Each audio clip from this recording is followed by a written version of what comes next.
За баярлалаа та бүхэнд энэ өдрийн төргийа. Энэ 133 их найд төгрөг бол зөвхөн яг өнөөдрийн байдлаар балансанд бүртгэлтэй байгаа дүн. Үнэлгээ хийх юм бол энэ дүн дахиад өснө. Одоо би энэ аудитын төгөлтөн дээрээс нэг тодорхой хэдэн тоонуудыг л хэлж өгье. Анхшдны баримтын бүрдэл дутуу ажил гүйцэлгээг хүлээн зөвшөөрч бүртгэгсэн нийт 14 тэрбум төгрөг.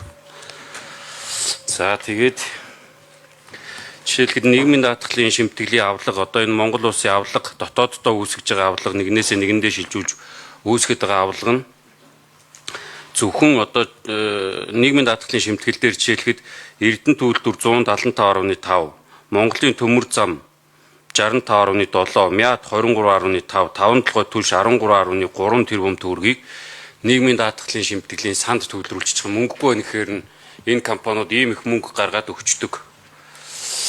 За тэгээд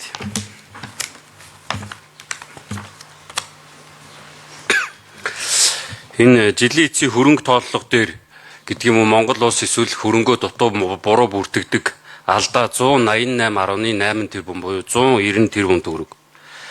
За тэгээ хөрөнгийн данс бүртгэлд тусгаагүй англи зөрүүтэй тайлгнсан 542.6 тэрбум төгрөг гэдэг. За тэгээд энэ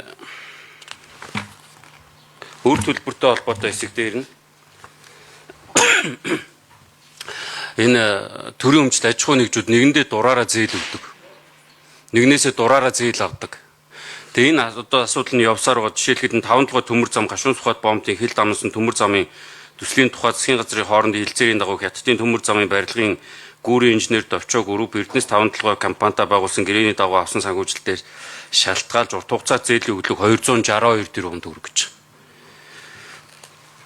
Гэх мэтлэнгээр ингээд маш их хариуцлагагүй асуудлуудад яригддаг. Тэгээ энэ сангийн сайдаас асуух гэдэг асуулт маань энэ асуудлууд бодитоогоор гараад байгаа энэ хариуцлагагүй асуудлууд жишээлхэд Мэд сайхан сайдыг сайд байх хугацаанд яаж сайжрах юм бэ гэдгийг асуумаар.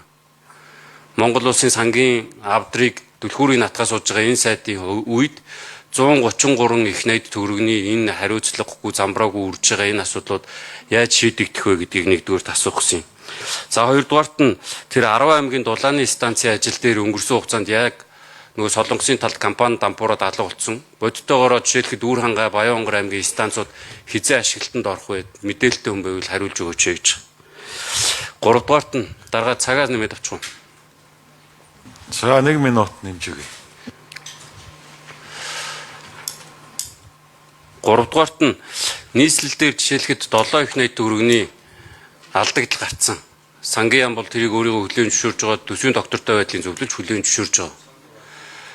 Энэ алдагдлыг одоо энэ төсвийн тухай хуультай хүртэл зөрчилдөөд эхэлсэн. Нийслэл өөрөө тайлбарлахаараа бид нэр хуулийн дагуу ажилласан гэж. Энэ зөрчил алдаа дутагдлуудаа засч орж ирэх үү, засч чадах уу? Энэ сангийн сайд, Мэд сайхан сайд гэсэн ийм 3 асуултанд хариулах гэсэн. За хэн хариулах? За сангийн яам хариулна. Дэд сайд байна. Төрийн нарийн ч байна. За төрийн нарийн хариулахад эндрийн микрофон шүү.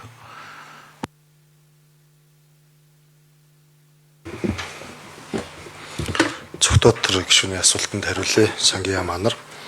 За санхүүгийн нэгдсэн тайлантай холбоотой эхний асуулт бол асуулаа гэж ойлголоо. Энэ нийтдээ 5780 төсөв байгууллага. За 670 төрийн өмчт үйлдвэрийн газар. За дэд сайд эдийн засгийн байнгоор эхэлсэн гишүүнээ нүг тэнд яг нээлтийн үг уншиж байгаа. Яг уу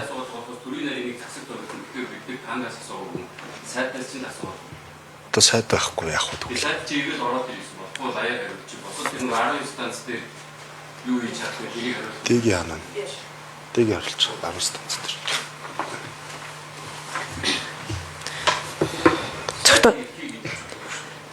Цогтотор гишүүний асуултанд хариулъя. Сангийн амтлаар жаргал тэгэхээр 10 аймгийн дулааны станцын хувьд бол Солонгосын Экзим банкны хөнгөлтэй зээл баа. Тэгээд өнгөрсөн жил бол яг гүйцэтгэгч нь дампуураа шүүхийн маргаан үүссэн. За одоо ямар процесс явж байгаа гэхээр ерөөхдөө 3 хувилбараар саналаа бэлтгэж засгийн газрын тогтоол эрчим хүчний яам оруулахаар бэлтгэж байгаа. Нийт одоо 148 сая $, $82 сая $, ашиглагдаагүй. За сангийн яамны хувьд ч гэсэн ер нь энэ зээлийг зогсоогоод улсын төсвөөр өргөжлүүлэх саналыг гаргаж байгаа.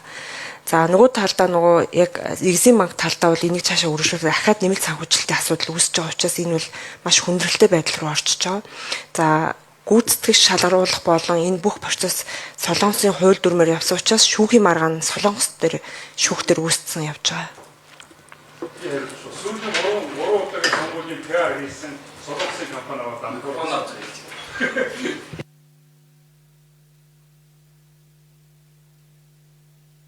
PR хийсэн компани За хариултыг нэмий.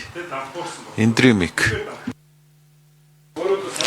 Зээлийн хилцээрийн хугацаа бол яг 26 он дуусж байгаа.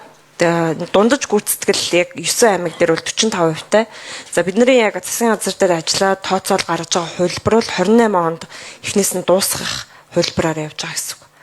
27 28 ондоо санхүүжүүлээд 28 онд дуусгахаар. За 28 он дуусах юм байна. Аруулаа юу? Эхнээс нь ямар ч гэсэн Эхнээс юм. За